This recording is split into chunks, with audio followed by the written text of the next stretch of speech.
Hello students, welcome back.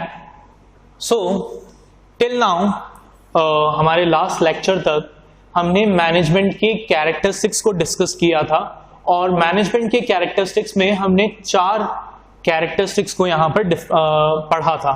ठीक है, वो 4 जो कैरेक्टरिस्टिक्स हमने पढ़े थे वो थे goal oriented process, management is all pervasive, management is multi dimensional and it is a continuous activity. तो एक बार हम वापस से ब्रीफ में इन चारों पॉइंट्स को देखते हैं और फिर रिमेनिंग कैरेक्टरिस्टिक्स को डिफाइन करेंगे. तो सबसे पहले हमने पढ़ा था गोल ओरिएंटेड प्रोसेस कि मैनेजमेंट क्या है, एक गोल ओरिएंटेड प्रोसेस है. गोल ओरिएंटेड प्रोसेस का मतलब क्या हुआ? गोल ओरिएंटेड प्रोसेस का मतलब हुआ कि मैनेजमेंट जो है वो क्यों परफॉर्म किया जाता है? हमारे ऑब्जेक्टिव्स को अचीव करने के लिए परफॉर्म किया जाता है. ठीक है, हमारे ऑब्जेक्टिव मतलब कोई भी ऑब्जेक्टिव एक ऑर्गेनाइजेशन का हो सकता है, whether it can be profit earning, it can be social welfare, it can be welfare of its workers, right, building good brand name in the market, कुछ भी ऑब्जेक्टिव हो सकता है. तो हर ऑर्गेनाइजेशन का एक ऑब्जेक्टिव होगा और उस ऑब्जेक्टिव को अचीव करने के लिए क्या किया जाएगा? मैनेजमेंट को परफॉर्म किया जाएगा. Second point is management is all pervasive. ठीक है, मैनेजमेंट क्या होता है? परवेसिव होता है. परवेसिव मतलब विच इज एप्लीकेबल एवरीवेयर, जो हर जगह पर अप्लाई हो वो क्या कहलाता है? परवेसिव. और इसके बारे में मैंने आपको बताया था कि मैनेजमेंट जो है वो हर तरह की ऑर्गेनाइजेशन में अप्लाई होता है, चाहे वो प्रॉफिट अर्निंग ऑर्गेनाइजेशन हो, नॉन प्रॉफिट अर्निंग ऑर्गेनाइजेशन हो, किसी भी तरह की कोई भी ऑर्गेनाइजेशन हो, बड़ी ऑर्गेनाइजेशन हो, छोटी ऑर्गेनाइजेशन हो, स्कूल हो, कॉलेज हो, पेट्रोल पंप हो, हॉस्पिटल हो, किसी भी तरह की ऑर्गेनाइजेशन हो, हर ऑर्गेनाइजेशन में मैनेजमेंट प्रेजेंट होता है. दैट इज वाई मैनेजमेंट को परवेसिव कहा जाता है. Then third point was management is multi-dimensional. Management क्या है? एक मल्टी डायमेंशनल एक्टिविटी है. मल्टी डायमेंशनल एक्टिविटी मतलब जिसके अलग अलग लेयर्स हैं, राइट. और मैनेजमेंट की हम बात करें तो मैंने आपको बताया था कि मैनेजमेंट में क्या होता है? मैनेजमेंट के 3 अलग अलग डायमेंशंस होते हैं. ठीक है, क्या क्या डायमेंशंस होते हैं? Management of work, management of people and management of operations. इसीलिए मैनेजमेंट को क्या कहा जाता है? मल्टी डायमेंशनल कहा जाता है. और फोर्थ पॉइंट था हमारा management is a continuous activity. Management क्या है? एक कंटिन्यूअस एक्टिविटी है. मतलब मैनेजमेंट जो है वो एक ऐसी एक्टिविटी है जो कभी भी खत्म नहीं होती. ठीक है, मैनेजमेंट में ऐसे कई सारे फंक्शंस हैं जो throughout the life of organization चलते रहते हैं. ठीक है, परफॉर्म होते रहते हैं. इसलिए मैनेजमेंट को क्या कहा जाता है? कंटिन्यूअस एक्टिविटी कहा जाता है.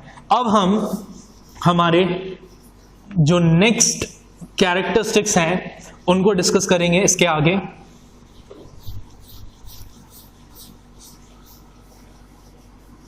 राइट, सो हमारा 5th कैरेक्टरिस्टिक्स है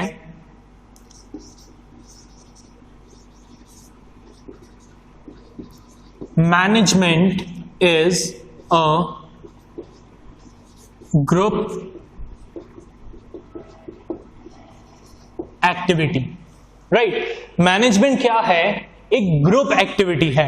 ग्रुप एक्टिविटी मींस एक ऐसी एक्टिविटी जिसे सिर्फ कोई एक अकेला इंसान परफॉर्म नहीं करता, बल्कि जिसे एज अ ग्रुप परफॉर्म किया जाता है. राइट, अगर आप किसी ऑर्गेनाइजेशन का एग्जांपल देखें तो आप देखेंगे कि किसी भी ऑर्गेनाइजेशन में सिर्फ एक मैनेजर नहीं होता. अगर हम एक बड़ी लार्ज स्केल ऑर्गेनाइजेशन की बात कर रहे हैं तो वहां पर आप देखें फाइनेंस के लिए अलग से फाइनेंस मैनेजर होता है. ठीक है, ह्यूमन रिसोर्स मैनेजर अलग होता है. ठीक है, HR मैनेजर, प्रोडक्शन मैनेजर,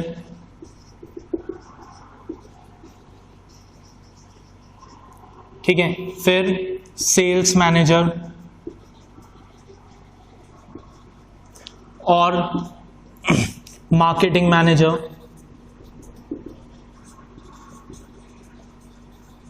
सो ऐसे ये तो सिर्फ कुछ पर्टिकुलर एग्जांपल्स हैं. ऐसे कई सारे मैनेजर्स एक ऑर्गेनाइजेशन में होते हैं और उन सब मैनेजर्स से मिलकर हमारी ऑर्गेनाइजेशन बनती है। ठीक है, ये सब मैनेजर क्या करते हैं, अपने अपने पर्टिकुलर एरिया को मैनेज करने का काम करते हैं।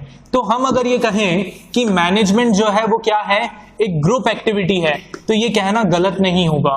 क्यों? क्योंकि एक अकेला मैनेजर सब कुछ मैनेज नहीं कर सकता। हाँ, अगर हम एक स्मॉल स्केल ऑर्गेनाइजेशन की बात करें, एक छोटी सी ऑर्गेनाइजेशन की बात करें जहां पर 4-5 वर्कर्स हैं या 5-10 वर्कर हैं, तो वहां पर एक अकेला इंसान जो ओनर है वो सब कुछ मैनेज कर सकता है। But when we talk about a large size organization, जब हम एक बड़ी ऑर्गेनाइजेशन की बात करते हैं, तो वहां पर एक अकेले इंसान के लिए सब कुछ मैनेज करना पॉसिबल नहीं होता, और इसीलिए मैनेजमेंट को ये कहा जाता है that it is what, it is a group activity. Right, next हमारा अगला कैरेक्टरिस्टिक है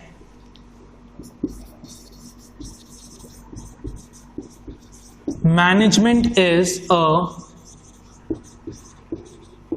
डायनेमिक फंक्शन। मैनेजमेंट क्या है, एक डायनेमिक फंक्शन है। डायनेमिक फंक्शन मतलब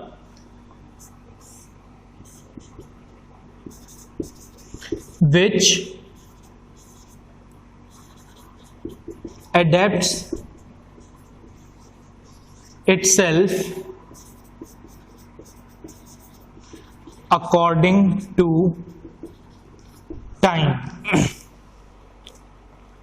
ठीक है, मैनेजमेंट क्या है, एक डायनेमिक फंक्शन है। डायनेमिक फंक्शन मतलब जो अपने आप को समय के साथ साथ बदलता रहता है। आज से 20 साल पहले या 10 साल पहले जो सिचुएशंस थी वो सिचुएशंस आज नहीं है। ठीक है, तो हम मैनेजमेंट क्या है, जो 10 साल पहले मैनेजमेंट था वो ही मैनेजमेंट अभी नहीं रहेगा।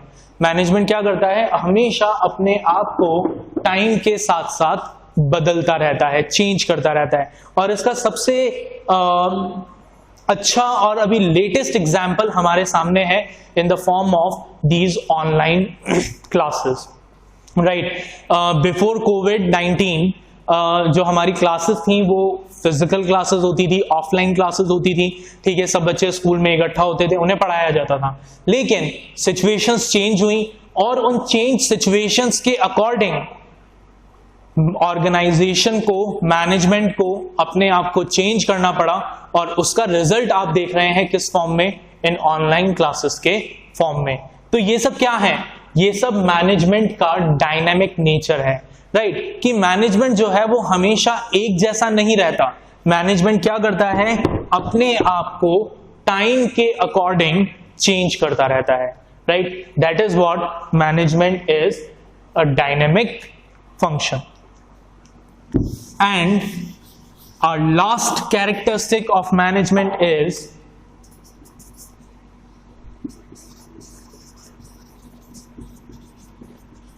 management is an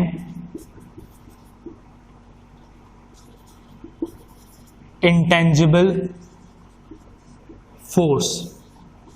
Right, कि मैनेजमेंट क्या है,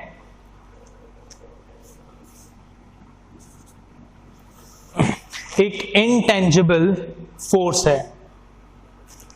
ठीक है, अब इंटेंजिबल फोर्स का मतलब क्या है, इंटेंजिबल फोर्स को समझने के लिए हमें इंटेंजिबल वर्ड का मीनिंग समझना होगा।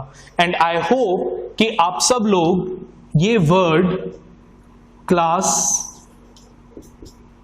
11th में अकाउंट्स में पढ़ते हुए आए हैं इन द फॉर्म ऑफ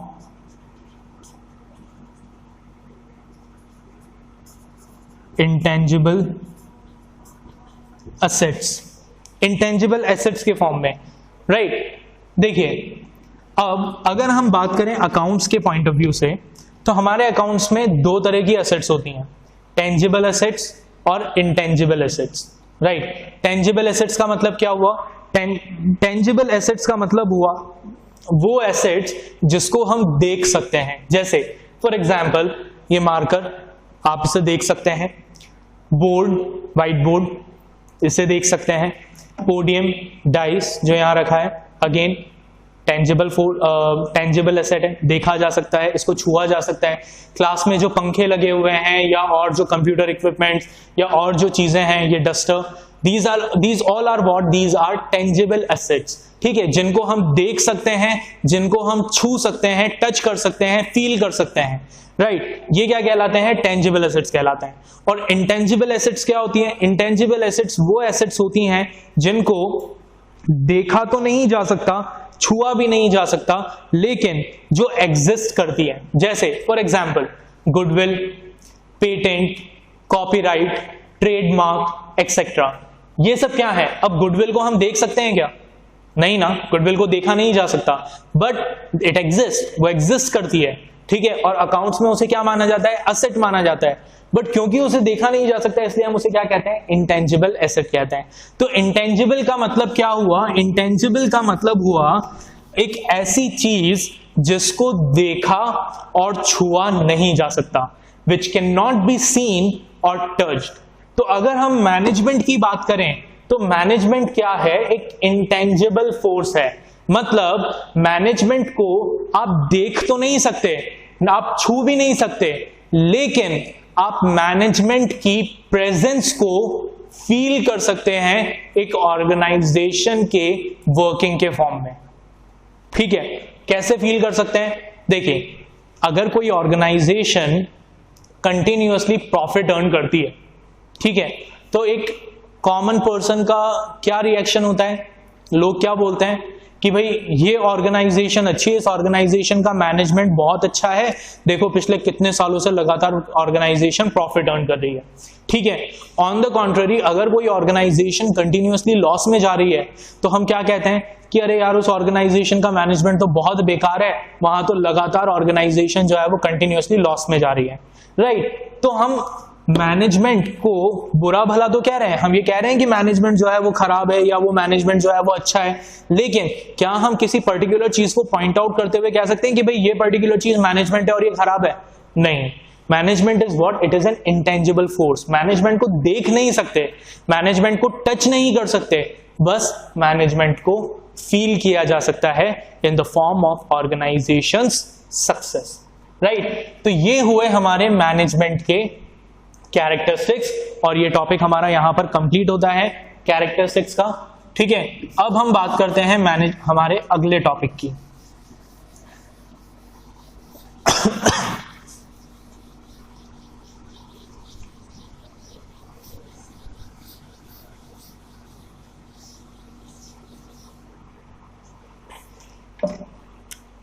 अब जो हमारा अगला टॉपिक है वो टॉपिक है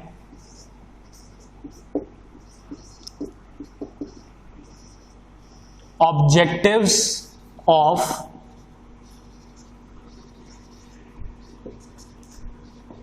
मैनेजमेंट। यानी ये जो मैनेजमेंट है, इस मैनेजमेंट के ऑब्जेक्टिव्स क्या होते हैं, ठीक है।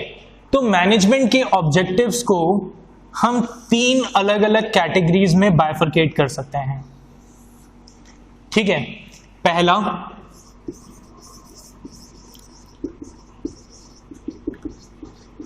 ऑर्गेनाइजेशनल ऑब्जेक्टिव्स, दूसरा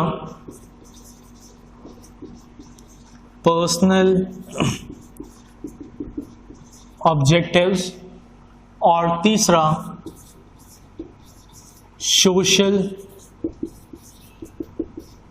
ऑब्जेक्टिव्स, ठीक है।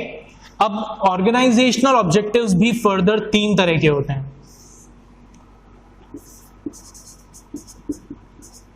सर्वाइवल,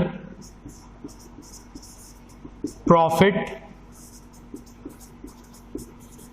ग्रोथ, ठीक है। तो ये हैं हमारे ऑर्गेनाइजेशन के या मैनेजमेंट के ऑब्जेक्टिव्स। तो इन तीनों को हम एक एक करके समझते हैं। सबसे पहले बात करते हैं ऑर्गेनाइजेशनल ऑब्जेक्टिव्स की।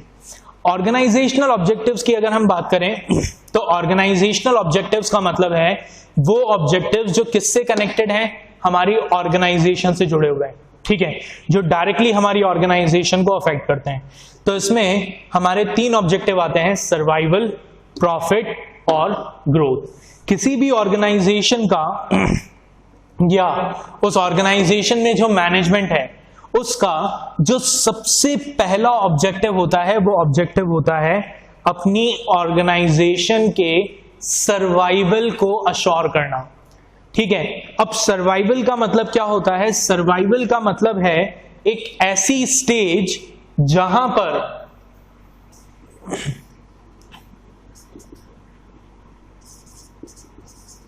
कवर ऑल कॉस्ट, एक ऐसी स्टेज जहां पर हम हमारे सभी खर्चों को, जितने भी एक्सपेंसेस हम कर रहे हैं उन सब खर्चों को कवर कर पा रहे हैं।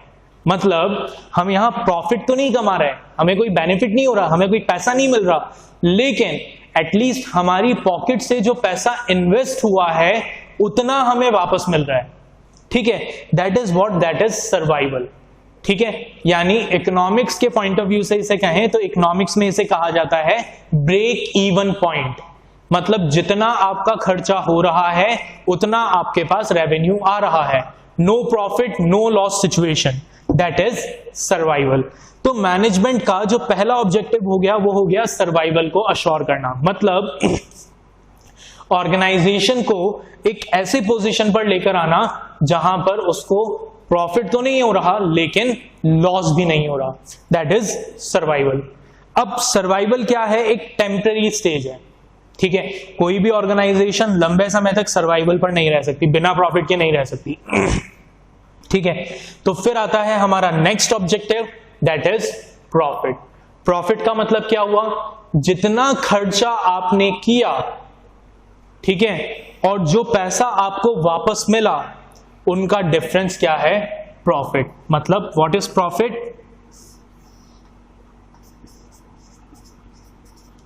Revenue minus cost equals to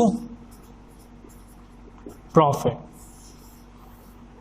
ठीक है, मतलब रेवेन्यू यानी आपके पास पैसे का जितना इनफ्लो हुआ उसमें से आपने क्या किया, जितने भी आपके खर्चे हुए उन्हें माइनस कर दिया, तो जो बचा वो क्या हुआ? प्रॉफिट। तो मैनेजमेंट का नेक्स्ट ऑब्जेक्टिव क्या हुआ? इस बात को अश्योर करना कि हमारी ऑर्गेनाइजेशन जो है वो क्या करे? प्रॉफिट अर्न करे, दैट इज सेकेंड ऑब्जेक्टिव। ठीक है, फिर तीसरा ऑब्जेक्टिव आता है ग्रोथ। ठीक है, अब हमने क्या किया भाई? हमने हमारी ऑर्गेनाइजेशन के सर्वाइवल को अश्योर कर दिया, हम प्रॉफिट अर्न करने लगे। ठीक है, अब क्या हम किसके बारे में सोचेंगे? अब उसके बाद मैनेजमेंट किस बारे में सोचेगा?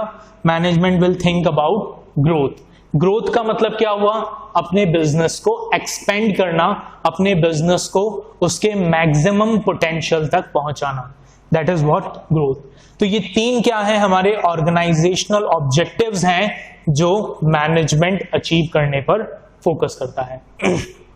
ठीक है, तो ये तो हो गए वो ऑब्जेक्टिव जो हमारे ऑर्गेनाइजेशन से कनेक्टेड है, ऑर्गेनाइजेशन से जुड़े हुए हैं।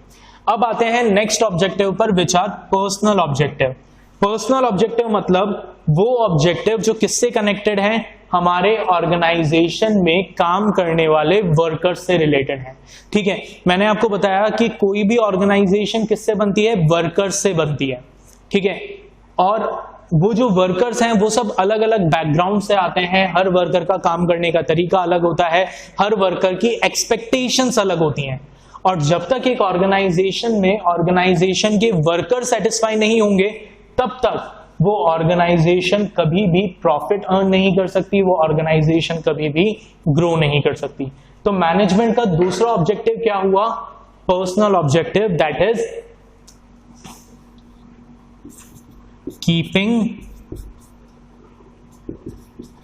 its human resource satisfied, right? अपनी जो ह्यूमन रिसोर्स है उस ह्यूमन रिसोर्स को सेटिस्फाइड रखना, that is what personal objective. Clear? तो ये था हमारा मैनेजमेंट का सेकंड ऑब्जेक्टिव। और लास्ट ऑब्जेक्टिव आता है सोशल ऑब्जेक्टिव। हम सब जानते हैं that business is what? Business is a excuse me, business is what? Business is done for earning profit.